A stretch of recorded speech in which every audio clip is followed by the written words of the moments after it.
Oi, gente, tudo bem com vocês? Fazia tempo que eu não aparecia aqui para fazer vídeo, né? Então eu resolvi voltar e hoje eu vou falar sobre um tema bastante interessante que acomete algumas pessoas, que é a agenesia dentária. A agenesia dentária nada mais é do que a não formação de dente.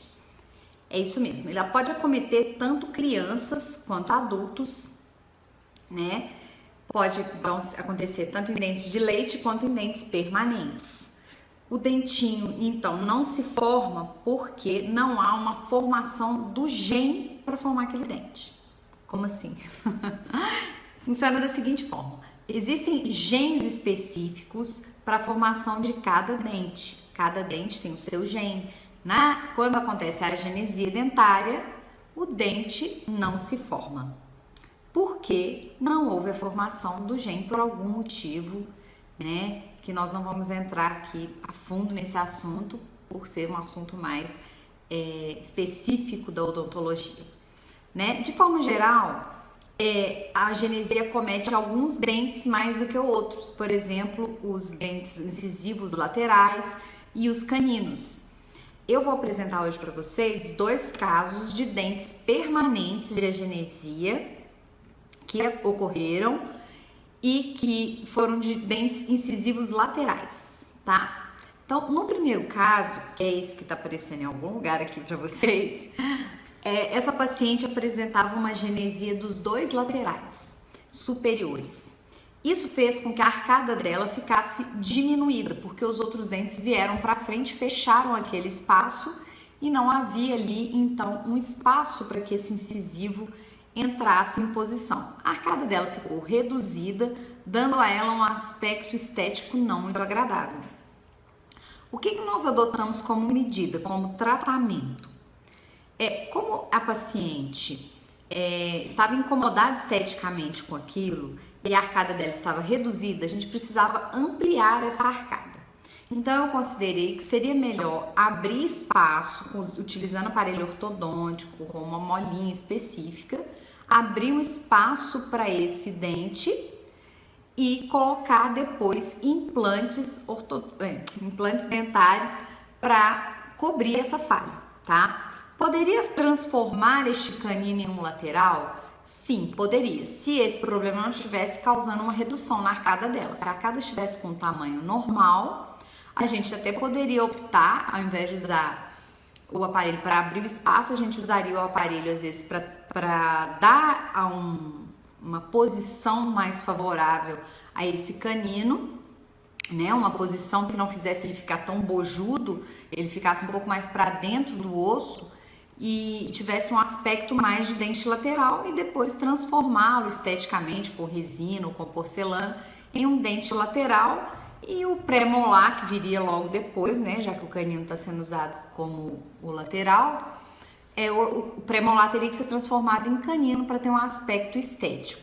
Eu particularmente acho esse tipo de trabalho um tanto quanto invasivo e trabalhoso, mas ele tem também a sua indicação, né? Mas não foi o caso dessa primeira paciente. O segundo paciente, já havia uma peculiaridade em relação a isso, porque o caso desse é um menino, ele ainda está em fase de crescimento. A gente fez um planejamento, avaliou e o pico de crescimento dele já ultrapassou, ele já passou do pico de crescimento, né? Mas ele ainda ia crescer, ele ainda tinha um remanescente de crescimento ósseo. Então isso me preocupou um pouco, porque eu não poderia de cara instituir implantes dentários nele, teria que aguardar. Mas, por opção da família, né, da mãe e dele mesmo, nós escolhemos sim colocar o aparelho ortodôntico e abrir o espaço para colocar os dentinhos, os implantes dentários aí nessa região no momento adequado, no momento apropriado para que isso possa ocorrer. Até lá, a gente vai fechar esses espaços com mini implantes. Esse é o planejamento. Porque, gente, durante a ortodontia, eu não deixo o paciente sem dente. Mesmo quando eu abro o espaço, eu colo os brackets em dentinhos falsos, né? Que a gente chama de dentinhos de estoque. E esse aparelho fica colado ali e não dá ao paciente... As pessoas não percebem que há um buraco ali, tá? Fica um dentinho. Então, eu não posso deixar nenhum paciente assim sem dente até o momento de colocar implante. Como no caso dele esse momento vai ter que ser um pouco mais longo, nós optamos então pela utilização de mini implantes, que são parafusos, né, de implante menores, que eles são temporários, né, e utilizados então com os dentinhos de provisório até o momento dele colocar os implantes definitivos. E assim está sendo conduzido, esses dois casos estão sendo conduzidos. O primeiro caso já está na fase de instalação dos implantes, né? Ficou muito bom. Depois, uma outra oportunidade, eu vou mostrar a vocês quando já tiverem com os implantes na boca. E o segundo caso está fazendo ortodontia. Nós ainda estamos conquistando os espaços aí, já, né, removemos os dentinhos de leite.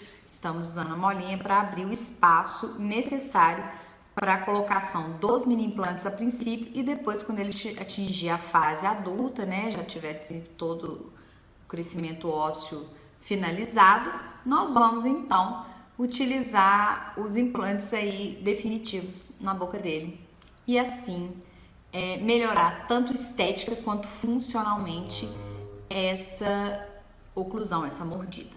Bom?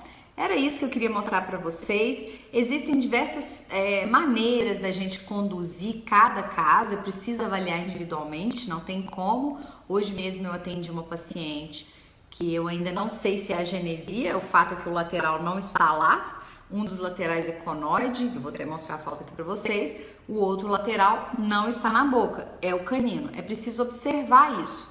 Tá? É bom que os pais observem os filhos se todos os dentes estão presentes na boca e se não estão, que procure o dentista, que faça uma radiografia para realmente avaliar onde estão esses dentes, se realmente existem, né? Se eles estão às vezes inclusos no osso ou se eles são acometidos pela genesia e realmente esse dente não se formou. É isso, espero que vocês tenham gostado. Um beijo e até mais!